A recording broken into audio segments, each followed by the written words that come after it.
Yona.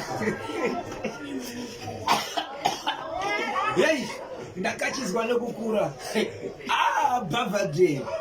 Ndakura kumana. Ipirikizwa nechibaba. Yesterday. Ni makura nina unondile. Ni makura nina unondile. Ya. Icho padi kule Zimbabwe. Mukukura mundu wamatinora mhore vakadzi. Saka ndiri kupasana kuti chamu chibongo.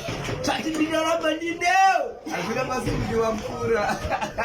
Ndinavo maIsabel Zimbabwe. Ndo chimama chepadhuze. Ndokuti amai mu. Ndokuti upenyu hwese. Ndiri mukati mekukura. Zvakarongeka. Zvakandangana. Mama, munoudza vanhu kuti mudhara akure sei? Munoudza vanhu kuti mudhara akure sei?